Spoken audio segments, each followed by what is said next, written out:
जय श्री राम। आज हम पहुंचे हैं फरीदकोट के एक ऐसे परिवार के पास जो कि 1990 में अयोध्या ढांचा ढाने के लिए गए थे। पवन वर्मा जी हैं, सन ऑफ श्री सतपाल वर्मा जी। तो ये 1990 में अयोध्या कार सेवा के लिए गए थे।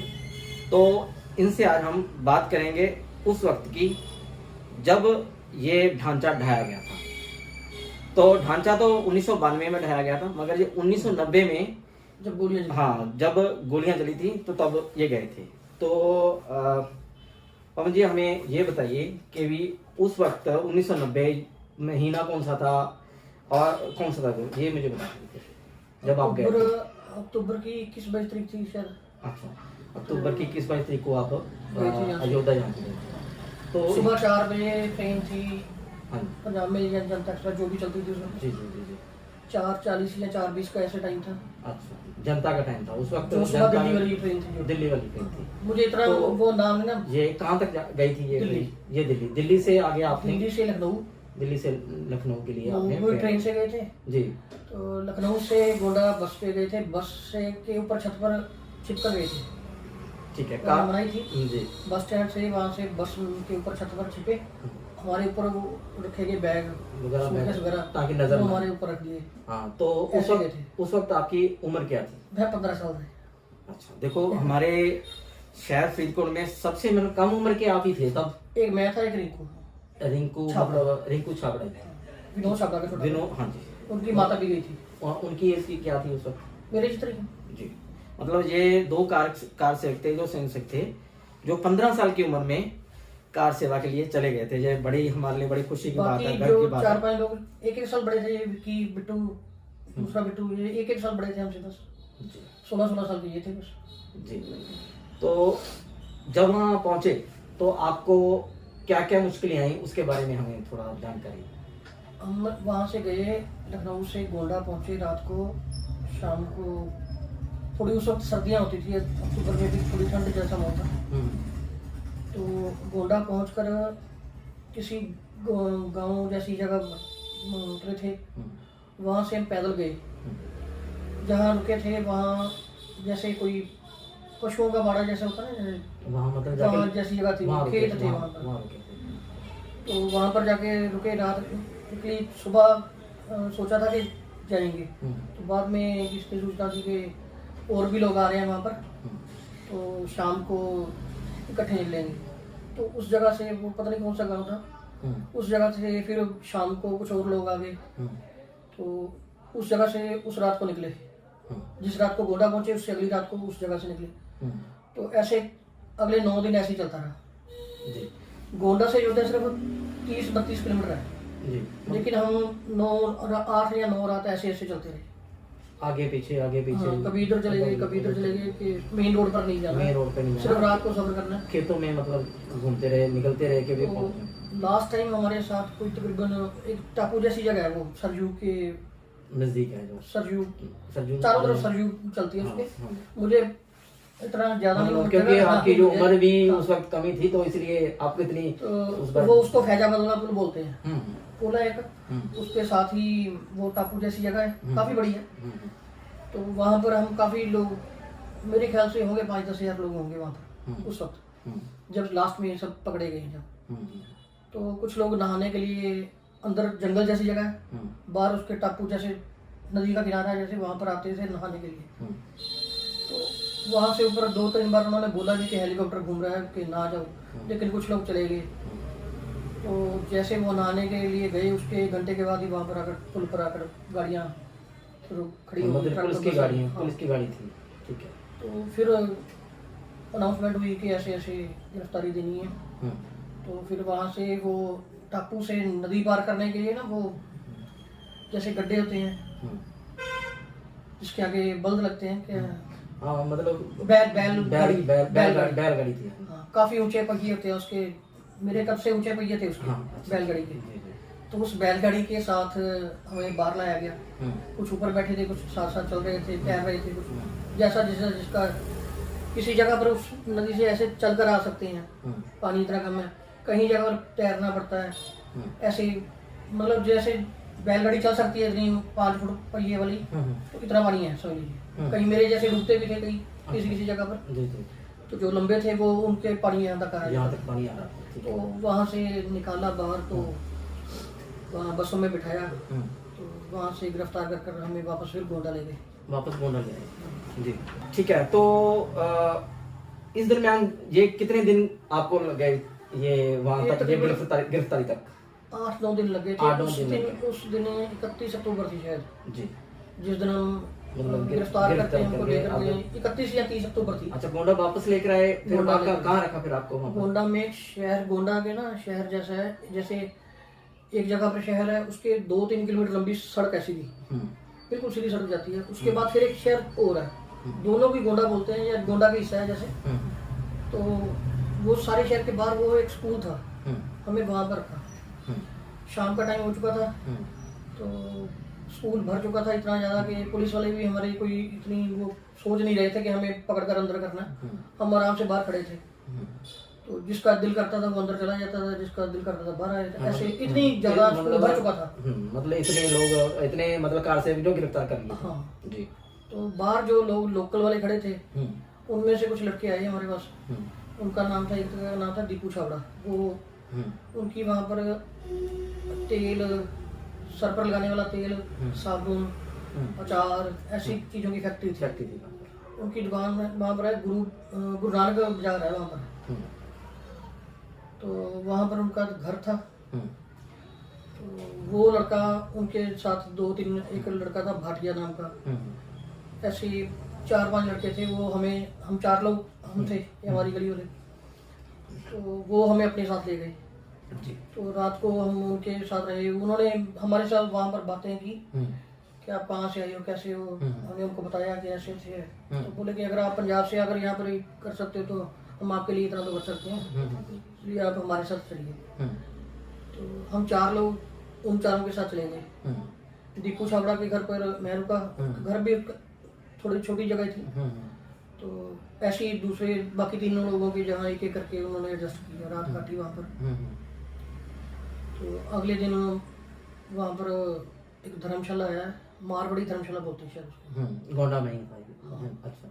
मारवाड़ी, बस उसको मारवाड़ी बोलकर ही है, नाम किसी सेठ का नाम है किसी का। हम्म, जी। तो वहाँ पर ठहरा दिया। हम्म, वहाँ पर और लोग भी आ गए, फरीदकोट वाले, बाकी जदीद मास्टर जो थे वो भी आ गए, बाकी लोग भी थे। कुछ लोग उस वक्त दौरान वहाँ से भाग कर चले गए थे। जो रिंकू था, रिंकू की मम्मी थी, शायद विक्की जी भी शायद चले गए थे। अच्छा, ये योद्धा निकल गए थे। हाँ, इन्होंने वो गोलीबारी देखी है वहाँ पर। जी।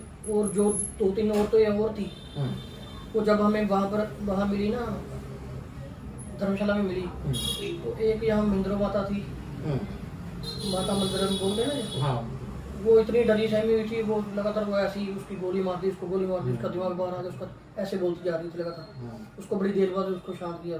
धर्मशाला में काफी लोग इकट्ठे हो गए कि ये भी फरीदकोट वाले हैं, ये भी फरीदकोट वाले हैं। कुछ लोग हमारे साथ गुरु हरसाई से थे वहाँ धर्मशाला में, कुछ लोग फिरोजपुर के थे।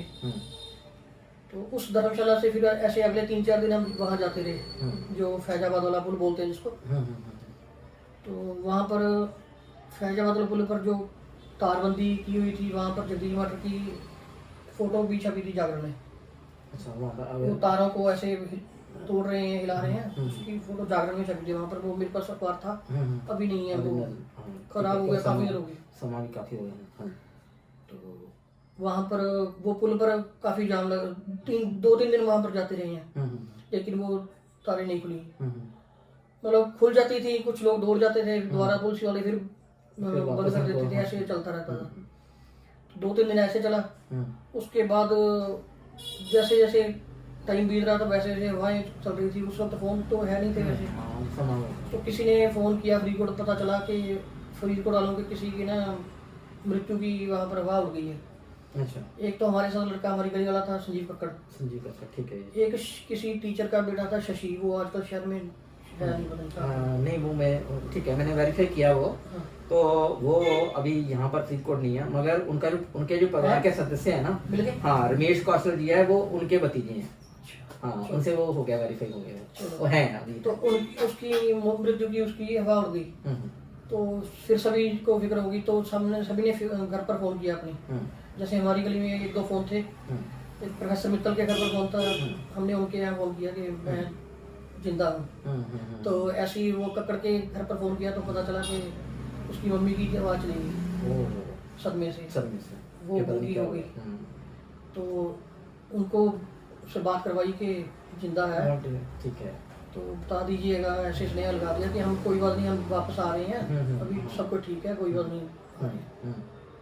तो बस ऐसी उस वहाँ से 2-3 दिन वहाँ पर पुल पर जाते रहे हैं। उसके बाद वापसी कर ली।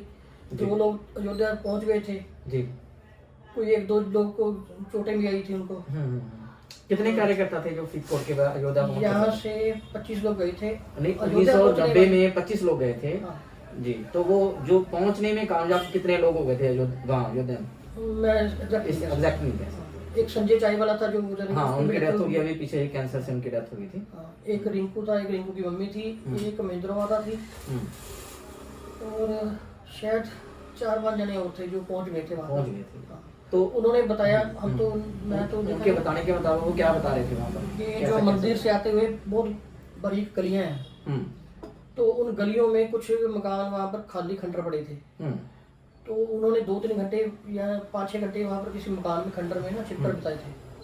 तो उन्होंने जो बताया वहाँ पर कि जहाँ पर हम छिपे हुए थे वहाँ से बाहर गली दिख रही थी। तो कोई आदमी वहाँ पर गली में खड़ा था, दूर से गोली आई, उसके सर में लगी, उसका सर फट गया, ऐसे हो गया, ऐसे हो गया। वो सीन कुछ औरतों ने देख लिया, मतलब देख लिया। देखने से उनकी हालत काफी खराब हो गई। उसका असर बहुत बुरा हुआ था इन पर। ये सभी जिन्होंने जो ये देखा था जी, तो वो वही लखनऊ स्टेशन पर आकर इकट्ठे हुए, वहाँ पर बातें हुई। जब सभी कार से एक जगह लखनऊ स्टेशन लखनऊ पर कुछ रह गए थे, 3-4 लोग रह गए थे जो अलग से कहीं और निकल गए थे। वो वहाँ से गोंडा से ही सीधे वो दिल्ली चले गए थे या किसी और तरफ चले गए थे। बाकी हम 22 लोग शायद लखनऊ वापस मिल गए थे। ठीक है। तो बाकी जो थे कुछ के तो नाम याद नहीं, आधे के करीब तो पूरे हो चुके हैं। सही बात है। तो बाकी 2-3 लोग की हालत काफी खस्ता है। वो अभी कोई जैसे वो पकौड़ों का काम कर रहा है, दिल्ली ऐसे। तो कोई खास बात अभी उनसे कोई खास जी। तो आप टोटल कितने दिन वहाँ से जाने और आने में कितने दिन आपको लगे? 15 दिन का मतलब आपने वापसी हुई आपकी? 21 से लेकर हमारी वापसी हुई थी 3 या 4 अक्टूबर। तो 15 साल की एज में साथ में हमारे पवन वर्मा जी बैठे हैं। इन्होंने अपना 1990 का जो कार से गए थे उनके बारे में जानकारी दी और इनके साथ क्या क्या हुआ वो इन्होंने डिटेल में बताया। तो ऐसे उन दिनों में जो सफर था ना, जो खेतों में रात का, उस दौरान बहुत से वहाँ पर मुसलमान देखते थे, लेकिन वो टोपी वाले नहीं होते थे, मुसलमान थे, किसान थे। और उन्होंने 1-2 जगह पर हमारे खाना भी खिलाया। 50-100 के करीब लोग होते थे। क्या वो विरोध में नहीं थे, लोकल मुसलमान वो विरोध में नहीं थे। ये बाद में उसमें सियासत जी। तो इस दरमियान जैसे आप गए तो वहाँ फिर आप अकेले रहे भी कहीं, आप बता रहे हैं जैसे भी पशुओं के बाड़े में रहे। एक लास्ट टाइम में एक वहाँ पर मंदिर में भी रुके थे। सरयू तक पहुँचने से पहले एक वहाँ पर कोई डेरा मंदिर है, काफी खुला जगह है, वो डेरा बना हुआ कोई साधुओं का। एक रात वहाँ पर भी रुके थे। वहाँ पर बहुत बड़े बड़े वो बर्तन थे जो पकाने के लिए होते हैं। तो वो बड़ी अजीब सी जगह है, जैसे छोटी सी पहाड़ी सी होती है, जैसे उस इतनी ऊंचाई पर है। तो वहाँ पर भी कुछ खास जगह थी वो, जो एक दिन वहाँ पर बिताया था। वो साधुओं के साथ था। वहाँ खाने पीने की थोड़ी दिक्कत थी, वो जो खाते हैं साधु जो खाते हैं वैसे। तो हमारे 2-3 लोगों ने कुछ खाया नहीं, तो ये बीमार हो गए थे उसके बाद। वैसे रूटीन में जब आप जैसे क्या ना बाड़ी वगैरह में रुके, अगर कहीं रुके तो फिर वहाँ पर खाने वगैरह की कैसे लोकल किसान करते थे? मतलब वहाँ के जो लोग रहने वाले थे लोकल, वो आपको खाना खिलाते थे। जैसे कहना कि वहाँ जो मुसलमान भी थे वो भी इनके समर्थन में थे, वो भी इनको खाना वगैरह वहाँ देते थे। जहाँ भी रात होती थी वहाँ पर जो भी किसान था सबको खाना खिलाते थे। ठीक है। तो ये एक देखो धर्म की परिभाषा भी इन्होंने बताई कि भी वहाँ लोगों ने कोई भेदभाव नहीं था, मुसलमान हिंदुओं ने, वो भी इनका समर्थन कर रहे थे, इनसे हमदर्दी प्रगटा रहे थे, इनको खाना वगैरह भी खिला बाद रहे में थे। सियासत घुसाई गई है मुलायम सिंह यादव द्वारा। जी वहाँ पर लोकल मुसलमान विरोध में नहीं थे, जी उसके बाद भी नहीं थे। जी ये सिर्फ ये इन लोगों ने जबरदस्ती विरोध बनाया है उसको। जी, ये सब पॉलिटिकल स्टंट था। तो उसी चक्कर में ये मसला उलझता गया और इतने कार से जो शहीद हो गए वहाँ पर, प्रभु को प्यारे हो गए, ये बड़ी हमारे लिए बड़ी दुख की बात थी। तो अभी हम बात कर रहे थे श्री पवन वर्मा जी से, जो कि उस टाइम 15 साल की उम्र में, बचपन था, इतने बड़े नहीं थे, ठीक था, मतलब चले गए पीछे से। इनके परिवार का, आपके परिवार का क्या उसमें उस पर था? वो नहीं बताया। लेकिन मेरी मम्मी बहुत स्ट्रॉन्ग थी, उन्होंने मुझे भेजा था जी। सुबह 4 बजे उठाकर, 3:30 बजे उठाकर नहला धुलाकर पैकिंग कर भेजा था। तो पापा एग्री नहीं थे, लेकिन मम्मी ने भेजा था। तो इसके लिए मुझे, मेरे परिवार में तो कोई इतनी दिक्कत नहीं हुई, लेकिन बाकी सब जगह थी। जब वहाँ पर, जहाँ पर किसी ने उड़ा दिया कि फरीदकोट वाले कोई 1-2 जने मृत्यु को प्राप्त हो गए, तो उसके बाद ज़्यादा हो गया, उसके बाद थोड़ा सा हो गया। जैसे वो हमारी चाची की, उनकी आवाज़ चली गई जी। तो वो 3-4 साल बाद बोलने लगी। वो भी बहुत कम बोलने लगी थी। कम बोलने लगे, मतलब इतना शौक में चले गए कि इतना शौक में चले गए। तो मैं कुछ जो कासे कि आपको याद है तो उनका जरा मुझे नाम जरा बोल दें। एक तो जगदीश मास्टर जी हो गए, जगदीश मास्टर जी अपने, वो अभी प्रभु को प्यारे हो चुके हैं। हाँ जी। अम्ब जी हैं, अभी उनकी जो उम्र है काफी है इस वक्त, 75 के करीब, 80 के करीब उम्र है उनकी। विक्की बादशाह, हाँ जी। जितेंद्र वर्मा, संजीव कक्कड़, संजीव कक्कड़ जी। स्वीटी जो कनाडा चला गया, जी, एक शशि आप कह रहे हैं। शशि वो, जी। और वो बल्ली भक्त, बल्ली भक्त, हाँ जी। वो नरेश सेठी, जी। और बाकी वो थी जो कौशल्या मैडम थी। कौशल्या मैडम, हाँ जी, हाँ जी, बिल्कुल। उनके साथ एक और अपने थी, एक वीडियो थी। उनका क्या नाम था? नाम याद नहीं उनका। मेन तो उनका कौशल्या माता, कौशल्या देवी जी, महेंद्र माता, और हमारे दोस्त की माता थी जो छाबड़ा, विनोद छाबड़ा की, तो इसलिए हमें याद है। जी। तो इन्होंने उस वक्त 1990 की जो इनके साथ घटा, वो इन्होंने अपने पूरी विस्तार से हमें जानकारी दी। और जो पीछे इनके साथ परिवारों में कार सेवकों के साथ हुआ, और जो अफवाहें उड़ी, और जो फरीदकोट में जो कार सेवक गए थे, तो उनके परिवारों में भी बहुत उन्होंने मुश्किल समाज जो झेला है। और जब तक बच्चे घर नहीं आ गए, कार सेवक घर नहीं आ गए, तब तक उनको डर लगा रहा। तो ऐसे हालातों में इन्होंने देखिए इतना मतलब कार सेवा की। हमें बड़ी प्रसन्नता है कि हम आज सोनू वर्मा जी के पास बैठे हैं और उनसे उस 1990 के दिनों की चर्चा इनके साथ कर रहे हैं। तो आपका बहुत बहुत धन्यवाद।